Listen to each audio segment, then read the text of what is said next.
بسم اللہ الحمد للہ کفا وسلام علی عبادہ الذین اصطفیٰ اما بعد فاعوذ باللہ من الشیطان الرجیم بسم اللہ الرحمن الرحیم رب اشرح لی صدری ویسر لی امری واحلل عقدۃ من لسانی یفقہوا قولی وقال تعالی سبحان الذی اسری بعبدہ لیلا من المسجد الحرام الی المسجد الاقصی الذی بارکنا حولہ لنریہ من آیاتنا انہ هو السمیع البصیر صدق اللہ العلی العظیم۔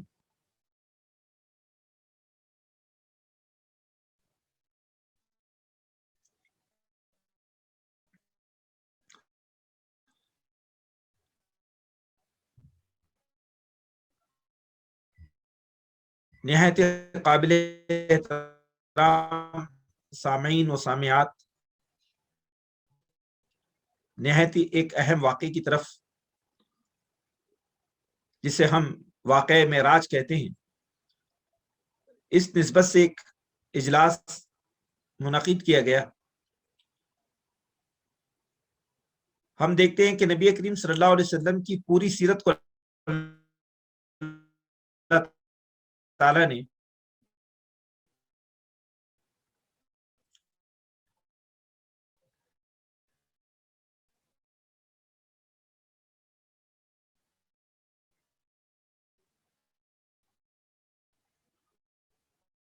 عالم انسانی آپ صلی اللہ علیہ وسلم پذیر ہوئے ہیں کہ جس نے انسانی تمدن اور انسانی تاریخ کے رخ کو موڑ دیا۔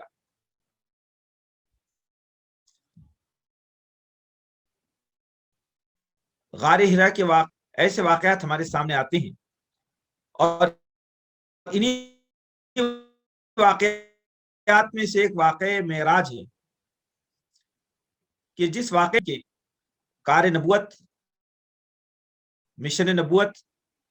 اور آپ کے عظیم منصب کا جو تقاضا تھا کہ آپ کی دعوت انسانی تمدن کی بنیاد بن جائے، تو واقعہ معراج سے اس کی روشنی ہمیں ملتی ہے۔ بہت ساری تفصیلات ہم سب جانتے ہیں کہ اللہ کے رسول صلی اللہ علیہ وسلم کی جو زندگی مبارک ہے، اس میں معراج کے بعد جو تبدیلی آئی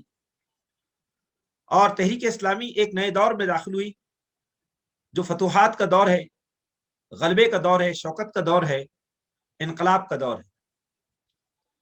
تو سب سے پہلے ہم اس بات کو سمجھنے کی کوشش کرتے ہیں کہ واقعہ معراج کا پس منظر کیا ہے، اور اس واقعے کی اسلامی تاریخ پر اس کے جو اثرات ہیں، یا انسانی تمدن پر اس کے جو اثرات ہیں، وہ کیا ہے۔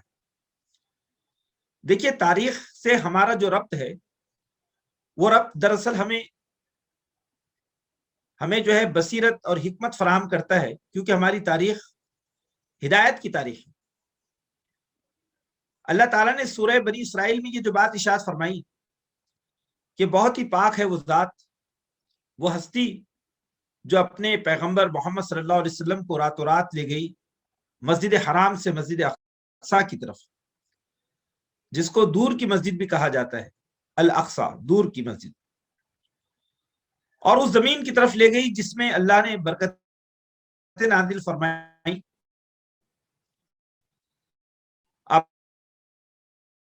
تاکہ وہ اپنے پیغمبر محمد صلی اللہ علیہ وسلم کو اپنی نشانیاں دکھائیں۔ اسراء سے اس واقعے کو تعبیر کیا ہے۔ 27 رجب نبوت کے 12ویں سال یہ واقعہ پیش آیا، اور خانہ کعبہ سے اللہ کے رسول صلی اللہ علیہ وسلم نے فرشتوں کی ایک جماعت کے ساتھ، جس میں سید الملائکہ جبریل امین موجود ہیں، براق کے ذریعے آپ نے اپنے سفر کا آغاز فرمایا۔ اس کی تفصیلات آپ سب جانتے ہیں، لیکن اللہ کے رسول صلی اللہ علیہ وسلم کے اس سفر مبارک کا جو پس منظر ہے، تو معراج کی عظمت اور معراج کے پیغام اور اس کے انقلابی اثرات کو سمجھنے کے لیے، اور اللہ رب العالمین کی حکمت اور اللہ رب العالمین کی شان کو سمجھنے کے لیے ضروری ہے کہ واقع معراج کے پس منظر کو سمجھا جائے۔ ہم دیکھتے ہیں یہ جو ہے آپ صلی اللہ علیہ وسلم کی سیرت میں بڑے نازک ایام تھے کہ محمد صلی اللہ علیہ وسلم کی شخصیت کا چراغ نعوذ باللہ گل ہو جائے گا، بجھ جائے گا۔ اب آپ دیکھیے کہ کیا واقعات پیش آئے۔ پہلے تو شعب ابی طالب کا واقعہ ہے کہ جس واقعے نے درد اور الم کی ایک خوفناک تاریخ مرتب کی تھی۔ 3 سال تک شعب ابی طالب میں اللہ کے رسول صلی اللہ علیہ وسلم بنو ہاشم کے ساتھ سماجی مقاطعہ، سوشل بائیکاٹ کی زندگی گزارتے رہے، اور بھوک اور افلاس کے عالم میں خاندان نبوت اور آپ کا قبیلہ اور اہل اسلام وہ خدیجہ اور حضرت ابو طالب رضی اللہ عنہ، حضرت خدیجہ رضی اللہ تعالیٰ عنہ اور ابو طالب جو آپ کے چچا تھے اور آپ کے اوپر آپ کی بڑی مہربانی تھی، یہ دونوں مبارک ہستیاں دنیا سے رخصت ہو گئی۔ حضرت خدیجہ رضی اللہ عنہ شہید ہو گئی۔ پھر اس کے بعد میں یہ سال آپ کے لیے عام الحزن قرار دیا گیا کہ غم کا سال تھا۔ کے بعد ایسا اتفاق ہوا کہ ابو لہب سردار بن گئے قریش کا، اور ابو لہب اور ابو جہل نے اللہ کے رسول صلی اللہ علیہ وسلم کو چالاکی اور مکر کے ساتھ قبیلہ قریش سے آپ کو جو ہے الگ کر دیا، آپ کو اجنبی بنا دیا، اور قریش کی سرپرستی سے آپ کو محروم کر دیا۔ قرآن نے جس کا ذکر سورہ بلد میں کیا کہ لا اقسم بہذا البلد وانت حل بہذا البلد، کہ قسم ہے شہر مکہ کی، اور اے پیغمبر آپ کی کیفیت یہ ہے کہ آپ کو مکہ میں حلال کر دیا گیا،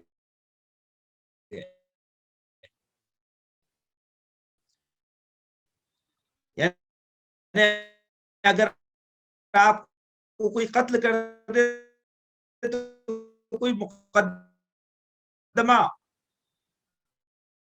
قریش کی دردناک واقعہ پیش بات تھی، جو آپ کے کہیں نہ کہیں آپ کے جو ہے رشتہ دار تھے، اور طائف کے سرداروں سے آپ نے حمایت حاصل کرنے کی ایک کوشش کی، لیکن ہم دیکھتے ہیں کہ وہاں پر آپ کو وہاں پر جو ہے وہاں کے غنڈوں نے، وہاں کے بدماشوں نے آپ پر پتھر برسائے، آپ کو لہولہان کر دیا، اور وہ پورے دردناک ابواب آپ سب ہمیشہ سماعت فرماتے ہیں۔ پھر اس کے بعد بھی اس کے بعد ایک اور بات یہ پیش آئی کہ انہی ایام میں صحابہ کی ایک بڑی جماعت کو آپ نے حبشہ کی طرف روانہ کر دیا۔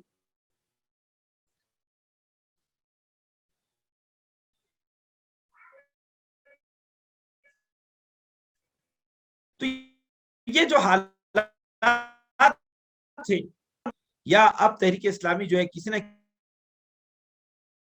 کسی مرحلے میں یہ جو جماعت المسلمین ہے، امت مسلمہ ہے، آپ کی صحابہ نعوذ باللہ، اس سفر کے جو اہم حصے ہیں، تو پہلا حصہ تو اس میں مسجد حرام سے مسجد اقصی تک ہے، جس کی تفصیلات میں یہ چیز آتی ہے کہ اللہ کے رسول صلی اللہ علیہ وسلم نے اس سفر کے دوران یثرب کا بھی دیدار کیا، آپ نے مدینہ کو بھی دیکھا، وہاں پہ آپ نے کھجور کے درخت، باغات دیکھیں، اور خوبصورت پہاڑیاں دیکھی۔ تو حضرت جبریل سے پوچھا یہ کون سا مقام ہے؟ تو اللہ کے رسول نے کہا یہ مدینہ ہے۔ اللہ کے رسول سے جبریل نے کہا یہ مدینہ ہے، اور یہاں پر اللہ کے رسول آپ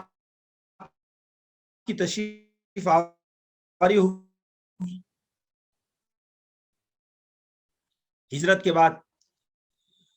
پھر ہم دوسری اللہ کے رسول صلی اللہ علیہ وسلم کو یہ بات جبریل نے بتائی یہ کون سی جگہ ہیں کہ جہاں پر اللہ تعالیٰ نے حضرت موسیٰ علیہ السلام کو توریت عطا کی، موسیٰ علیہ السلام کی قوم اسی سرزمین میں، اور اس کے بعد میں اللہ کے رسول صلی اللہ علیہ وسلم بیت المقدس پہنچے، اور وہاں پر آپ نے انبیاء علیہ السلام کی امامت فرمائی۔ تو یہ جو سفر ہے، اس کے یہ دونوں حصے جو قرآن نے کہا ہے کہ مسجد حرام اور مسجد اقصیٰ، یہ قرآن نے اس کا بطور خاص ذکر کیا۔ اس ذکر کی حکمت کیا ہے؟ اس کی حکمت یہ ہے کہ اللہ کے رسول صلی اللہ علیہ وسلم کو پہلی بات یہ بتائی گئی کہ محمد صلی اللہ علیہ وسلم، اگرچہ اللہ تعالیٰ نے آپ کو عالم عرب میں بنو اسماعیل میں بحیثیت پیغمبر کے مبعوث کیا، اور مسجد حرام جو امت مسلمہ کا قبلہ ہے، جو امت مسلمہ کے لیے توحید کا مرکز ہے، عالم اسلام کا مرکز ہوگا، لیکن دوسرا مرکز جس کے اطراف میں اللہ نے نبیوں کو تسلسل اور تواتر کے ساتھ بھیجا، وہ ہے بیت المقدس، مسجد اقصیٰ۔ وہ ہے فلسطین کی سرزمین، جہاں پر اللہ تعالیٰ نے ہزاروں انبیاء علیہ السلام کو مبعوث کیا، اور جو اس وقت خود کا مرکز ہے۔ تو اللہ کے رسول صلی اللہ علیہ وسلم کو مسجد اقصیٰ میں انبیاء علیہ السلام کی امامت کا جو شرف اور اعزاز بخشا گیا، اور اس طرح سے گویا یہ ڈکلیئر کیا گیا کہ محمد مصطفیٰ صلی اللہ علیہ وسلم صرف بنو اسماعیل کے پیغمبر نہیں ہیں، بلکہ بنی اسرائیل کی بھی پیغمبر ہیں۔ اور ان قریب آپ کی جو دعوت ہے وہ جزیرۃ العرب سے نکل کر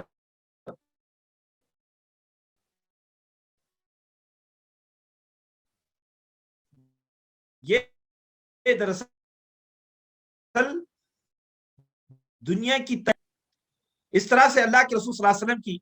جو رحمت للعالمین کی جو پوزیشن ہے، اور قل یا ایھا الناس انی رسول اللہ الیکم جمیعا، کہ کہہ دو اے پیغمبر ہم نے آپ کو سارے انسانوں کی طرف رسول بنا کر بھیجا ہے۔ تو آپ کی نبوت کا ایک عالمی اعلان، ایک بین الاقوامی اعلان آپ کا مسجد اقصیٰ میں آپ کی تشریف آوری ہے، اور پھر مسجد اقصیٰ کے بعد میں آپ نے کائنات کا جو مشاہدہ فرمایا، اور اللہ تعالیٰ نے بڑے فرشتوں کے ایک عظیم، اللہ کے رسول صلی اللہ علیہ وسلم نے، اللہ کے رسول صلی اللہ علیہ وسلم نے جو ہے اس موقع پر جو کہ پہلے نبی ہیں اور انسانیت کے آدم علیہ السلام نے استقبال فرمایا، اور وہاں پر آپ نے دیکھا کہ حضرت آدم علیہ السلام جب اپنے سیدھی جانب دیکھتے ہیں مڑ کر، تو خوشی اور مسرت اور انبساط آپ کے چہرے پر ہو، تو آپ روتے ہیں اور غم کے اثرات آپ کے چہرے پر ہوتے ہیں۔ حضرت جبریل سے جب اس کا اللہ کے رسول صلی اللہ علیہ وسلم سبب پوچھتے ہیں، تو بتاتے ہیں کہ یہ نسل آدم جو نیک و صالح ہیں وہ جنتوں میں ہیں، تو جب وہ سیدھی جانب دیکھتے ہیں تو اپنی نیک ذریت کو دیکھ کر خوش ہوتے ہیں، اور جب وہ بائیں جانب دیکھتے ہیں تو وہ آپ کی وہ گمراہ اولاد کہ جس نے نبیوں کو جھٹلایا اور شرک میں مبتلا رہی، تو ان کے عذاب مسلسل کو دیکھتے ہیں تو ان کے چہرے پر غم کے آثار، اور آپ جو ہے تڑپتے ہیں اس کو دیکھ کر۔ پھر اس طرح سے اللہ کے رسول صلی اللہ علیہ وسلم کئی آسمانوں سے گزرے، دوسرے آسمان پر آپ کی عیسیٰ علیہ السلام، یحییٰ علیہ السلام سے ملاقات ہوئی۔ پھر یہ قرآن نے اللہ کے رسول صلی اللہ علیہ وسلم سے احادیث سے جو چیزیں ملتی ہیں کہ اللہ کے رسول صلی اللہ علیہ وسلم حضرت ابراہیم علیہ السلام تک پہنچے، اور ابراہیم علیہ السلام کو آپ نے دیکھا کہ آپ کا جو چہرہ مبارک ہے وہ اللہ کے رسول صلی اللہ علیہ وسلم سے بالکل مشابہ ہے، اور وہاں پر حضرت ابراہیم نے اپنے لائق فرد حضرت محمد مصطفیٰ صلی اللہ علیہ وسلم کا استقبال کیا۔ سدرۃ المنتہا کے بعد اللہ کے رسول اللہ کے حضور باریابی کا آپ کو شرف حاصل ہوا،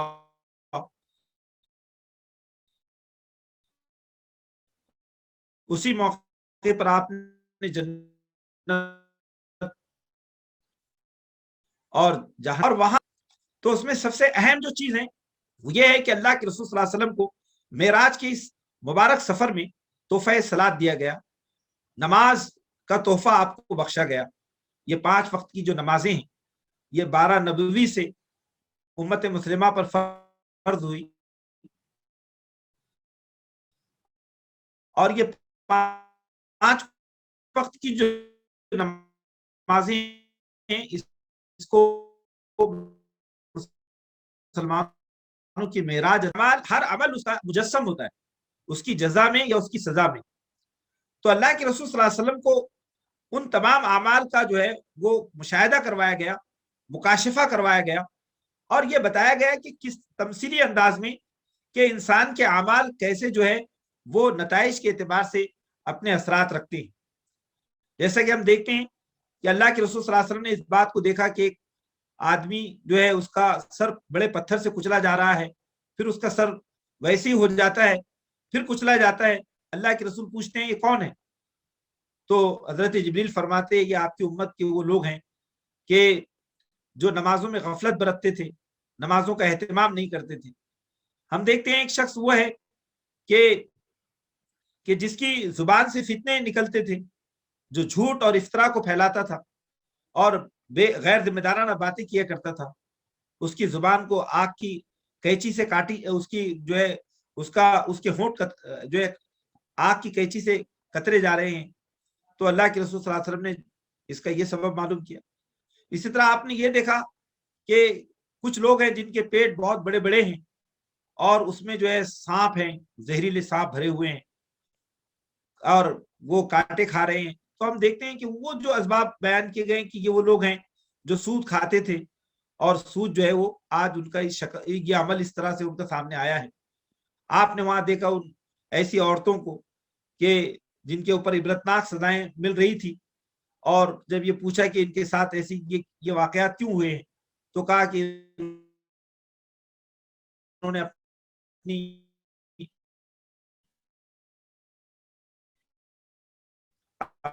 اپنے شوہروں کے گھر ایسی اولادیں نے اس کا مشاہدہ کیا.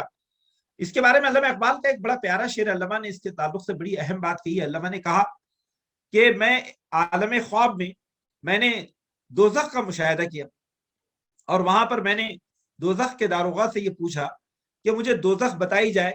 میں دیکھنا چاہتا ہوں کہ جو دنیا کے اشرار اور گمراہ لوگ ہیں, جو ظالم لوگ ہیں, گناہ گار لوگ ہیں, وہ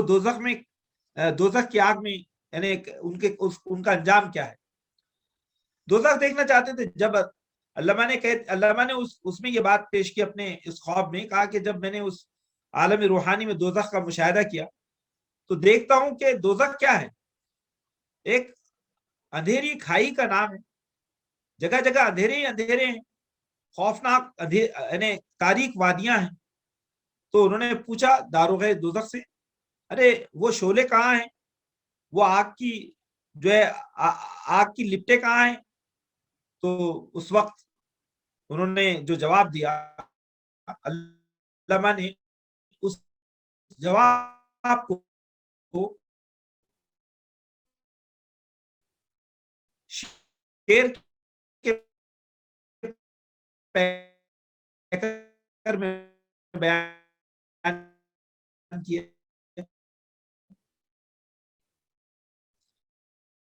علامہ نے کہا دنیا یہاں جو جنت کے ثمرات میں سے کوئی ثمرہ ہوگا. ہم دیکھتے ہیں کہ اللہ کے رسول صلی اللہ علیہ وسلم نے اپنے مشاہدات میں اس بات کو بھی محسوس کیا کہ جنت میں آپ نے مانوس قدموں کی آہٹ سنی, ایسے قدم کہ جس کی آہٹ سے آپ مانوس تھے, آپ اس کو جانتے تھے. آپ نے پوچھا جبریل یہ جنت الفردوس میں کس کے قدموں کی آواز سنائی دیتی؟ تو جبریل نے کہا یہ آپ کے بلال ہیں کہ جب فجر کی اذان کے لیے جس بےتابی کے ساتھ یہ گھر سے نکلتے ہیں, جس شوق کے ساتھ یہ نعرہ تکبیر کو پیش کرنے کے لیے اپنے گھر سے نکلتے ہیں, تو اللہ تعالیٰ کو ان کے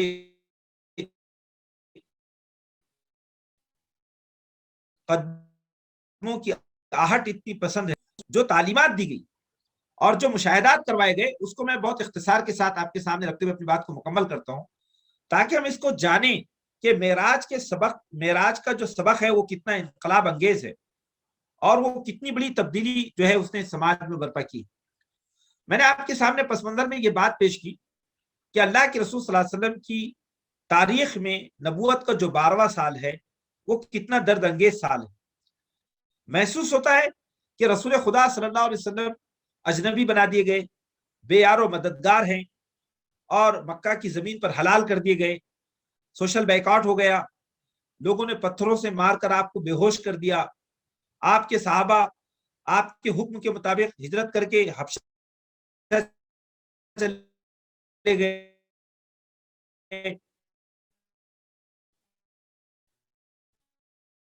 آپ چند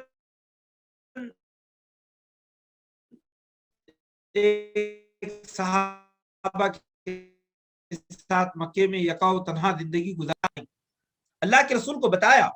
کہ کتنی عظیم کائنات کا وہ خدا ہے جس خدا نے آپ کو نبی بنا کر مبعوث فرمایا ہے، جس خدا کے آپ انسانی دنیا میں نمائندے ہیں، جس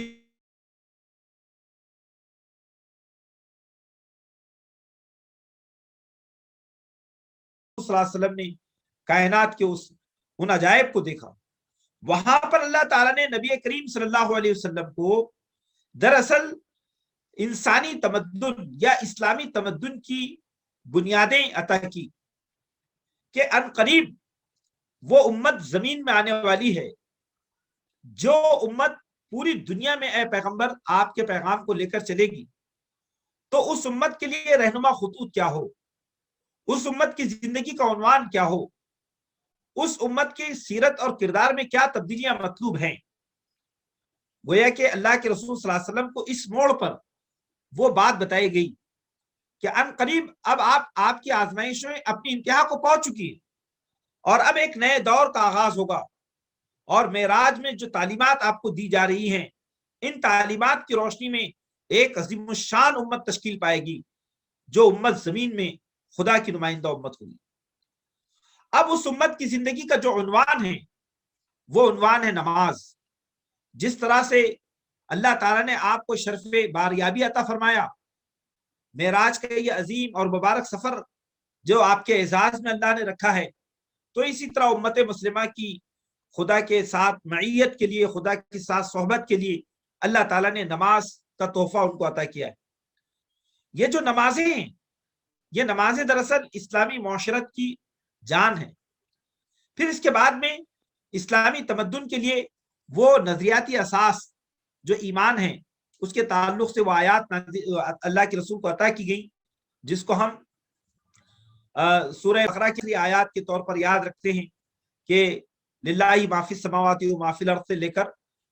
واعف عنا واغفر لنا وارحمنا انت مولانا فانصرنا علی القوم الکافرین تک، جس میں ایمان مجمل اور ایمان مفصل موجود ہے، اور جس میں وہ دعا موجود ہے کہ جس دعا میں اللہ تعالیٰ نے امت مسلمہ کی نصرت کے وعدے فرمائے، اور یہ بتایا کہ اللہ تعالیٰ کافروں کے مقابلے میں تمہاری نصرت فرمائے گا، اللہ تمہاری پشت پر ہے۔ پھر اس کے بعد میں اللہ تعالیٰ نے اسی سفر کے دوران آپ کو تمدن کی آبیاری کے لیے اور امت مسلمہ کی تشکیل کے لیے وہ رہنما اصول بخشے ہیں جو اس امت کو خدائی امت، اور اس امت کو ایک جس کو ہم کہہ سکتے ہیں کہ محمد صلی اللہ علیہ وسلم کی جو ہے حقیقی امت کے طور پر اس کو دنیا کے سامنے پیش کرتی ہے۔ وہ ہے تقریباً 17 اصول ہیں جو بنی اسرائیل کے رکوع نمبر 3 اور رکوع نمبر 4 میں بیان کیے گئے ہیں۔ آپ دیکھیے کہ وہ دونوں رکوع، اس میں تفصیل کے ساتھ وہ احکامات ملتے ہیں جو بہت اختصار کے ساتھ میں آپ کے سامنے رکھنا چاہتا ہوں۔ اس میں سب سے پہلے اللہ کے رسول صلی اللہ علیہ وسلم کو یہ بات بتائی گئی کہ اے محمد صلی اللہ علیہ وسلم، اللہ تعالیٰ نے آپ کے ذریعے جس اللہ امت کی تشکیل فرما رہا ہے، جس تمدن کی آبیاری ہو رہی ہے، اس کی جو اصل ہے وہ توحید ہے۔ قضا ربک اللہ تعبدوا الا ایہ، اے پیغمبر، اللہ نے اب یہ فیصلہ کر دیا ہے کہ زمین میں صرف اللہ واحد کی بندگی ہوگی۔ گویا کہ امت مسلمہ کی اساس توحید ہے۔ اور دوسری جو بات ہے وہ قرآن نے کہا کہ توحید کی معرفت کے بعد اس امت کے لیے جو دوسرا اہم مقصد ہے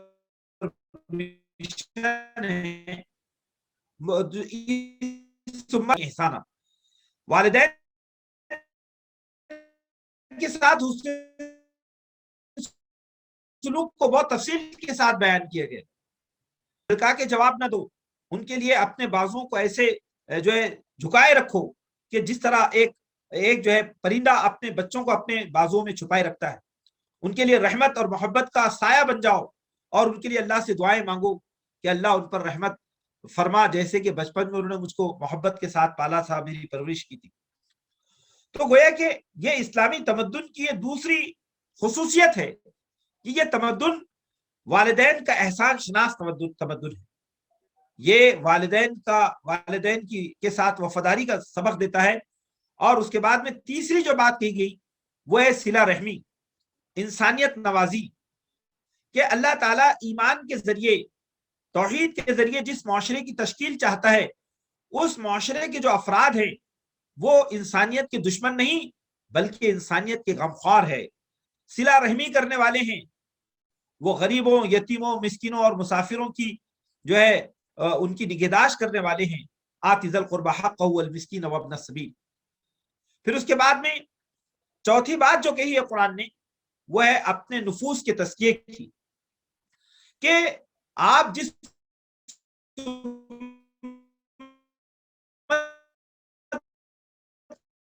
کی تشکیل فرما محمد صلی اللہ علیہ وسلم کہ جس رب پر تم ایمان رکھتے ہو وہ رب تمہاری دلی کیفیات سے واقف ہے۔ ربکم عالم بما فی نفوسکم ان تکونوا صالحین فانہ کان للاوابین غفورا، کہ اللہ تعالیٰ تمہارے نفوس، تمہارے دلوں کی کیفیات سے واقف ہیں، جو کچھ تم سوچتے ہو اللہ اس سوچ کو جانتا ہے، اس کے مرکز و محور کو جانتا ہے، اس کے محرک کو جانتا ہے۔ لہٰذا ایک بندہ مومن کی شخصیت نفاق سے پاک ہوتی ہے، وہ اندرون سے بیرون تک شفاف ہوتا ہے، وہ جو اس کے دو چہرے نہیں ہوتے، وہ یک رنگی ہوتا ہے۔ صبغۃ اللہ ومن احسن من اللہ صبغہ۔ پھر اس کے بعد میں قرآن نے جو چھٹی بات کہی ہے کہ امت مسلمہ جو ہوتی ہے، جو معراج کا ایک اہم پیغام ہے کہ یہ امت فضول خرچی نہیں کرتی۔ ایمان والے لوگ زمین میں کبھی فضول خرچی کے مرتکب نہیں ہوتے۔ فضول خرچ لوگ دراصل شیطان کے بھائی بند ہوتے ہیں۔ ان المبذرین کانوا اخوان الشیاطین۔ آپ دیکھیے کہ یہ بات قرآن نے کئی مقامات پر کہی۔ یہ فضول خرچی کا جو قرآن مجید کے اندر جو تصور ہے اس میں کیا چیز آتی ہے کہ آدمی وہ مال جو اپنے نفس کی تسکین کے لیے، خواہشات رذیلہ کی تسکین کے لیے جو مال خرچ کرتا ہے وہ فضول خرچی ہے۔ آدمی اللہ کی راہ میں مال نہ دے، یہ بخل ہے۔ تو فضول خرچی میں بہت ساری چیزیں ہیں۔ اگر ہمارا وقت بھی اگر غلط استعمال کرتے ہیں تو یہ بھی فضول خرچی ہے۔ اگر ہم اپنی صلاحیتوں کا غلط استعمال کرتے ہیں تو یہ بھی فضول خرچی ہے۔ اگر ہم کو کھانا ہے ایک روٹی اور اس کی آدھا پیٹ کھانے کا حکم دیا گیا لیکن ہم جی بھر کے شکم سیر ہو کر کھاتے ہیں تو یہ بھی فضول خرچی ہے۔ اگر ہم کو وضو کرنے کا حکم دیا گیا کہ 3 مرتبہ سے زیادہ اپنے اعضاء کو نہ دھوئیں، حالانکہ ہم دریا کی کنارے بیٹھے ہیں، تو 4تھی مرتبہ دھونا خود فضول خرچی ہے۔ تو اسلام نے یہ کہا ہے کہ نعمتوں کا جو استعمال ہے وہ نہایت ہی سمجھ بوجھ کے ساتھ ہونا چاہیے۔ اسلامی تمدن کے لوگ فضول خرچ نہیں ہوتے ہیں۔ فضول خرچ لوگ دراصل یہ شیطان کے بھائی بند ہوتے ہیں اور اس سے انسانی تمدن کو بڑا نقصان پہنچتا ہے۔ پھر اس کے بعد میں قرآن نے 7ویں بات جو ہے خرچ میں اعتدال کی بات کہی ہے، اور اس کے بعد 8ویں بات یہ کہی گئی ہے کہ دنیا میں رزق کے معاملے میں آپ کی امت کا یہ ایمان اور اعتقاد ہونا چاہیے کہ ان اللہ یبسط الرزق لمن یشاء ویقدر انہ کان بعبادہ خبیرا بصیرا، کہ اللہ جس کے لیے چاہتا ہے اپنے رزق کو پھیلا دیتا ہے، کشادگی عطا کرتا ہے، اور جسے چاہتا ہے نپاتولہ عطا کرتا ہے۔ تو اللہ تعالیٰ نے رزق کے معاملے میں ایک امتحان میں انسانی دنیا کو ڈالا ہے۔ بعض لوگ ایسے ہیں کہ جن پر دولت کی خوب نوالش ہوتی ہے، اور بعض لوگ ایسے ہیں کہ جو تنگ دست ہوتے ہیں۔ اللہ نے فرمایا کہ ایمان والوں کو ہر حال میں صابر و شاکر ہونا چاہیے، شکوے سے اپنے ایمان کو نقصان نہیں پہنچانا چاہیے۔ تو یہ جو کیفیت ہے، یہ کیفیت مرد مومن کے اندر جو ہے اس کے اندر توکل علی اللہ پیدا کرتی ہے اور اس کو راہ مستقیم پر گامزن رکھتی ہے۔ پھر اس کے بعد میں قرآن نے یہ کہا کہ وَلَا تَقْتُلُوا أَوْلَادَكُمْ خَشْيَةَ إِمْلَاقٍ نَحْنُ نَرْزُقُهُمْ وَإِيَّاكُمْ إِنَّ قَتْلَهُمْ كَانَ خِطْئًا كَبِيرًا، کہ اپنی اولاد کو افلاس کے اندیشے سے ہلاک نہ کرو، قتل نہ کرو، ہم انہیں بھی رزق دیں گے، تمہیں بھی رزق دیتے ہیں، ان کا قتل خطأ کبیر ہے۔ تو یہ ایک بات جو آتی ہے وہ یہ ہے کہ اولاد کا جو قتل ہے، اگرچہ کہ وہ اس قدیم زمانے میں اولاد کا قتل ہم جانتے ہیں کہ جب بچے پیدا ہو جاتے تو وہ اس اندیشے کا شکار رہتے تھے کہ بچے ہمارے رزق میں حصے دار ہو جائے گی، لہذا ان کا قتل کر دیتے۔ تو آج نوعیت بدل گئی ہے۔ آج دراصل ہم نے انسانی دنیا میڈیکل میں اور ٹیکنالوجی میں اتنی آگے بڑھ گئی ہے کہ ماں کے بطن میں جو بچہ ہے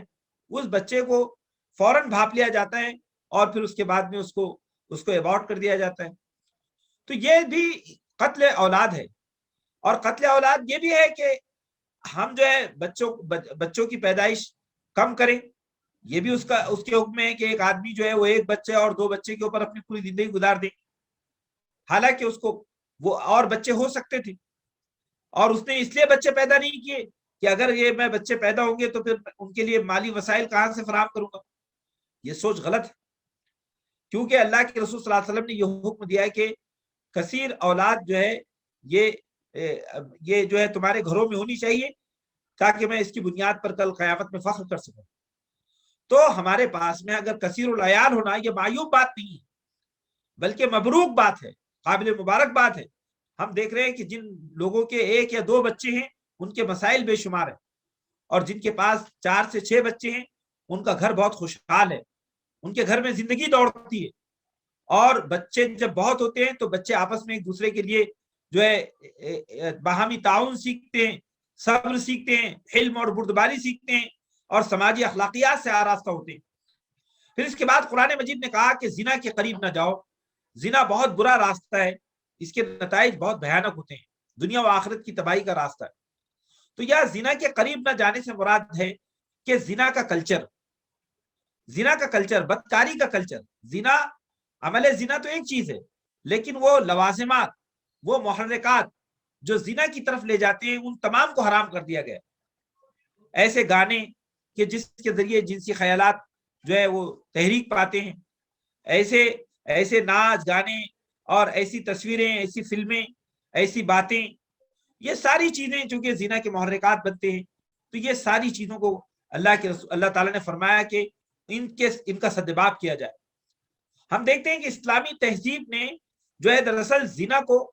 ختم کیا اور اس کے مقابلے میں نکاح کی ہمت افزائی کی، شادی کی ہمت افزائی کی۔ اور پھر ہم اس کو دیکھتے ہیں کہ سورہ نور میں یہ بات کہی گئی ہے، سورہ نور میں یہ کہا گیا ہے کہ جو زنا ہے وہ اس کے تعلق سے اس کو ایک حدود اللہ میں شامل کیا گیا، اس کی سزائیں بہت سخت، اس کی سزائیں تجویز کی گئی۔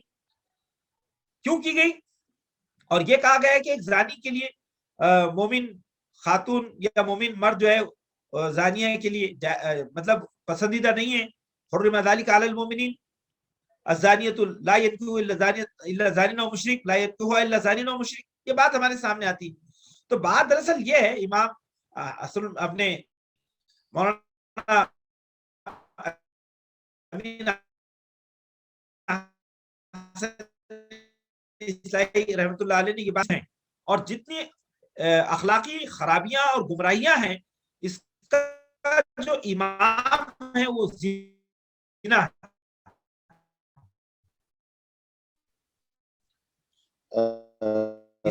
اس کی جو جنم داتا ہے، جنمی اور زنا ہے۔ جزاکم اللہ خیر۔ اس کے بعد میں قرآن نے یہ کہا کہ اس سے بچیں، کیونکہ ساری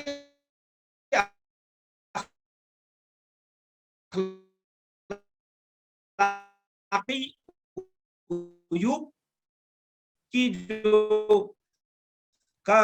جان جو ہے اس کا احترام سکھایا گیا ہے، کہ اسلام دنیا میں سارے انسانی جانوں کا احترام سکھاتا ہے۔ ہماری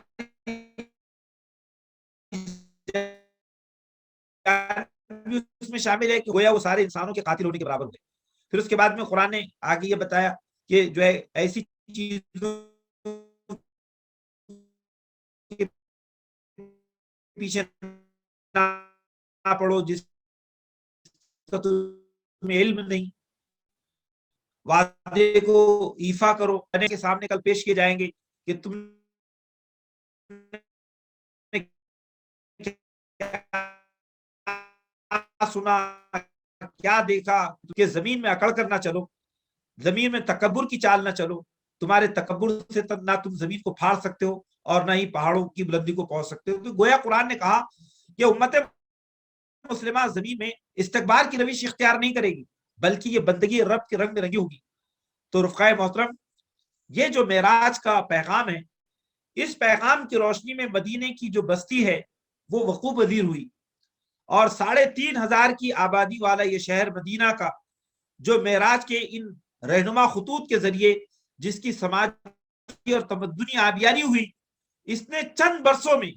صرف 45 سال سے کے عرصے میں، دنیا کے 3 بر اعظموں پر یہ اسلامی تمدن جو ہے 3 بر اعظموں کا امام بن گیا. یہ ہے معراج کا عظیم اثر. بر اعظم ایشیا، بر اعظم افریقہ اور بر اعظم یورپ تک صرف نصف صدی کے اندر یہ جو پیغام ہجرت ہے وہ انسانی تمدن میں انقلاب بن کر جو ہے نمودار ہوا، بلکہ ایک آفتاب ہدایت بن کر ابھرا اور دنیا کی جتنی اخلاقی خرابیاں تھیں ان کو مٹاتا چلا گیا. تو آج ہم اسی پیغام معراج کے وارث ہیں، اس کے ترجمان ہیں، رسول خدا صلی اللہ علیہ وسلم کی اس پاکیزہ سیرت کے امین ہیں. آج ہم سے یہ مطالبہ ہے سیرت کا کہ ہم سیرت کے اس عظیم جو ہے پیغام کو سمجھیں، جانیں، اور اپنے خاندانوں کی، اپنی شخصیتوں کی، اپنے محلوں اور اپنے جو ہے